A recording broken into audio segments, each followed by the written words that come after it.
अहंकारी भाई बहुत समय पहले एक छोटे से गांव के किनारे एक घर में राघव और मोहन नाम के दो भाई अपनी मां के साथ रहते थे। यह गांव हरियाली और शांत वातावरण के लिए प्रसिद्ध था।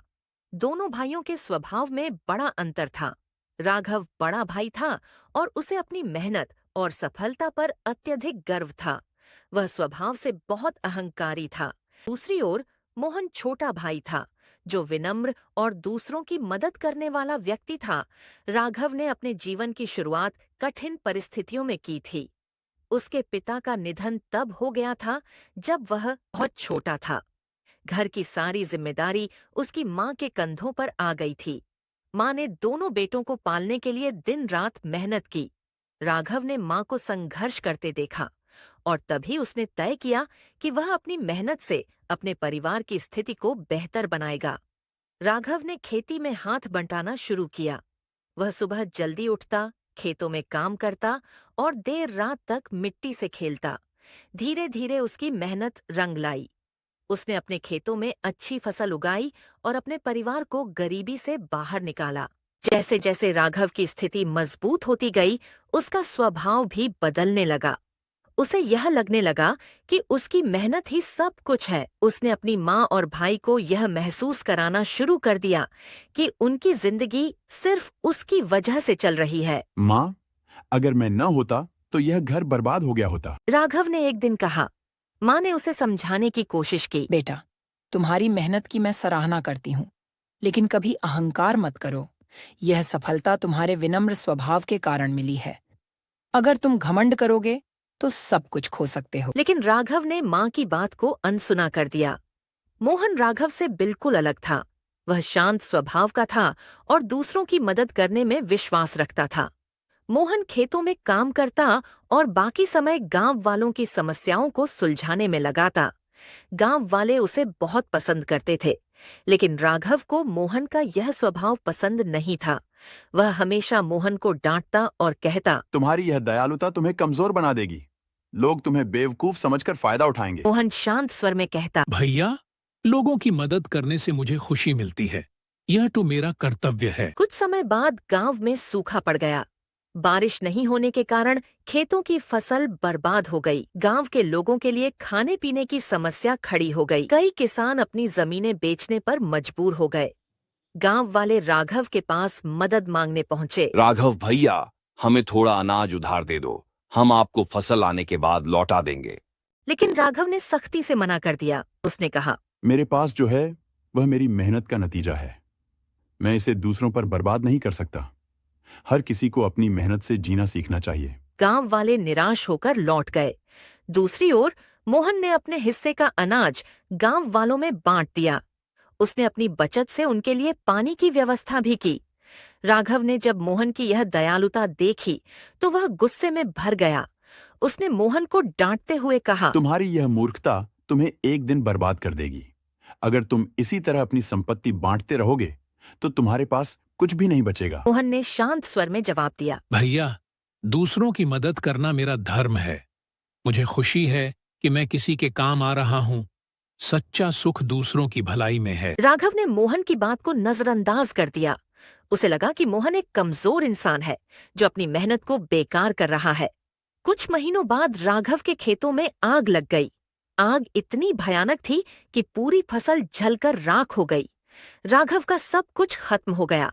अब उसके पास न पैसा बचा न अनाज। वह मदद के लिए गांव वालों के पास गया। मुझे माफ कर दो, मेरी मदद करो। मेरे खेत बर्बाद हो गए हैं, अब मेरे पास कुछ भी नहीं है। लेकिन गांव वालों ने उसकी मदद करने से इनकार कर दिया। गांव वालों ने कहा, तुम्हारी जरूरत थी, तब तुमने हमारी मदद नहीं की।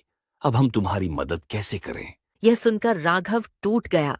उसे समझ में आ गया कि उसका अहंकार ही उसकी बर्बादी का कारण बना। राघव रोता हुआ अपनी माँ के पास गया। उसने कहा, माँ, मैंने अपने अहंकार के कारण सब कुछ खो दिया। अब मेरे पास कुछ भी नहीं बचा। मुझे माफ कर दो। माँ ने उसे गले लगाते हुए कहा, बेटा, जो हुआ उसे बदला नहीं जा सकता, लेकिन जो आने वाला है उसे सुधारा जा सकता है। अपनी गलतियों से सीख लो और आगे बढ़ो। मोहन ने जब अपने भाई की यह स्थिति देखी तो वह तुरंत मदद के लिए आगे आया। उसने अपने हिस्से का अनाज और पैसे राघव को दिए। उसने गांव वालों से भी बात की और उन्हें राघव की मदद करने के लिए तैयार किया। गांव वालों और मोहन की मदद से राघव ने अपने खेतों को फिर से तैयार किया। उसने अपनी माँ और मोहन से वादा किया कि वह अब कभी अहंकारी नहीं बनेगा। राघव ने अपनी फसल का एक बड़ा हिस्सा गांव के गरीबों में बांटना शुरू किया। अब वह मोहन के साथ मिलकर गांव के विकास के कामों में जुट गया। धीरे धीरे गांव वालों ने भी उसे फिर से स्वीकार कर लिया। यह कहानी हमें सिखाती है कि अहंकार मनुष्य को अकेला कर देता है और उसकी मेहनत को नष्ट कर सकता है, लेकिन विनम्रता और दूसरों की मदद करने का भाव हमें सच्ची खुशी और सम्मान दिलाता है। छाधारी नगीन। बहुत समय पहले एक घना जंगल था जहां हरियाली की छटा बिखरी रहती थी और जीव जंतु स्वतंत्र होकर घूमते थे। उसी जंगल में एक शिकारी अपनी रोजमर्रा की जिंदगी बिताता था। वह जीवों का शिकार करता और उन्हें बाजार में बेचकर अपनी जीविका चलाता था। उसका मन कभी कभी इस काम से उदास हो जाता था, पर और कोई उपाय न होने के कारण वह यही करता था। एक दिन शिकारी जंगल में शिकार के लिए निकला। वह चुपचाप झाड़ियों के पीछे छिपकर शिकार का इंतजार कर रहा था।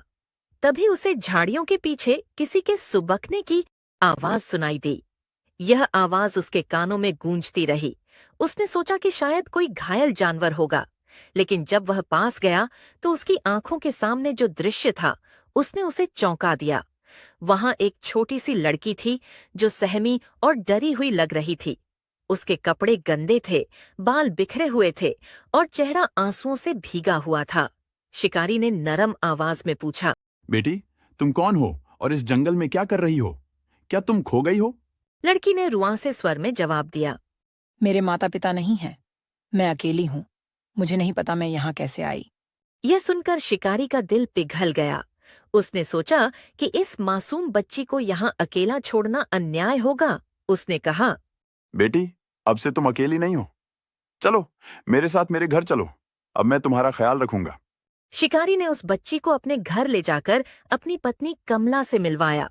उसने कहा, कमला, यह बच्ची जंगल में अकेली भटक रही थी। इसका कोई नहीं है। मैंने इसे अपने साथ ले आने का फैसला किया है। अब यह हमारी बेटी होगी। कमला ने बच्ची को कहा, तुम्हारा नाम अब चंदा होगा। आज से तुम हमारी बेटी हो। चंदा ने पहली बार किसी के स्नेह का अनुभव किया। वह उस घर में खुश रहने लगी और शिकारी और कमला भी उसे अपनी असली बेटी की तरह प्यार करने लगे। शिकारी अब भी जंगल में शिकार के लिए जाता था, लेकिन धीरे धीरे वह अपने काम से असंतुष्ट होने लगा। हर बार जब वह किसी जीव को पकड़ता तो उसके मन में अपराध बोध जाग उठता।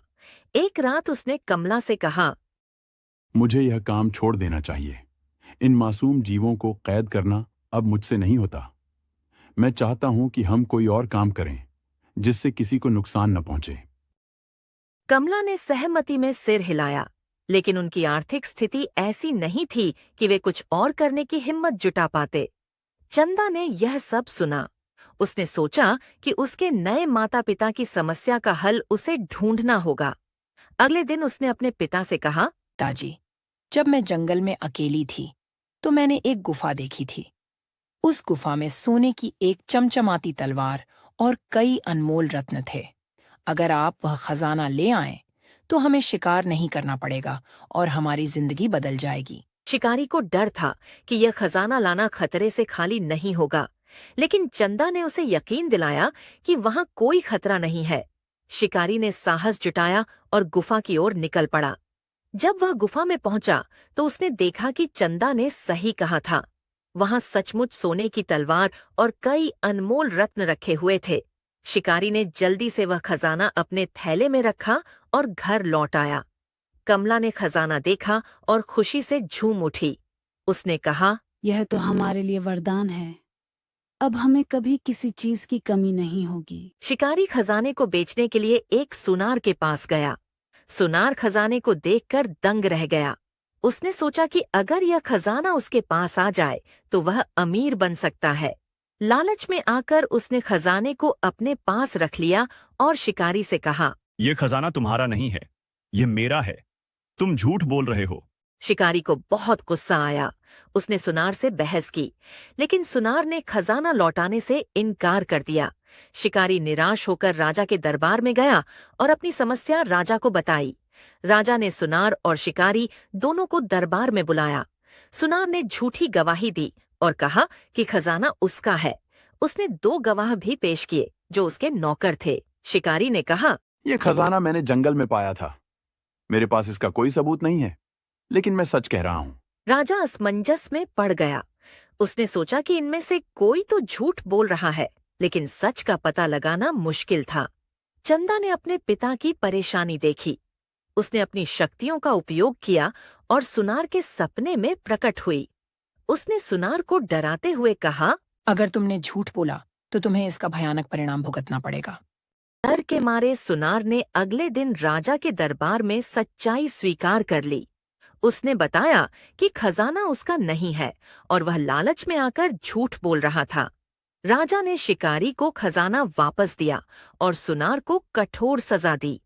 उसने शिकारी को 1000 सोने के सिक्के भी इनाम में दिए और कहा, तुमने ईमानदारी से सच को सामने लाने की कोशिश की, अब तुम्हें कभी भी किसी चीज की कमी नहीं होगी। शिकारी घर लौट आया और अपनी पत्नी और चंदा को यह खुशखबरी दी। एक रात चंदा ने अपने माता पिता से कहा, पिताजी, माँ, मुझे आपको एक सच बताना है। मैं कोई साधारण लड़की नहीं हूँ। मैं इच्छाधारी नागिन हूँ। मैंने इंसान का रूप इसलिए धारण किया ताकि मुझे प्यार और अपनापन मिल सके। आप दोनों ने मुझे वह प्यार दिया। शिकारी और कमला हैरान रह गए, लेकिन उन्होंने चंदा को स्वीकार कर लिया। उन्होंने कहा, तुम्हारे रूप से हमें कोई फर्क नहीं पड़ता। तुम हमारी बेटी हो और हमेशा रहोगी। शिकारी और उसका परिवार खजाने की मदद से एक सुखी जीवन जीने लगा। शिकारी ने शिकार करना छोड़ दिया और एक ईमानदार व्यापारी बन गया। चंदा ने अपने माता पिता को हमेशा खुश रखा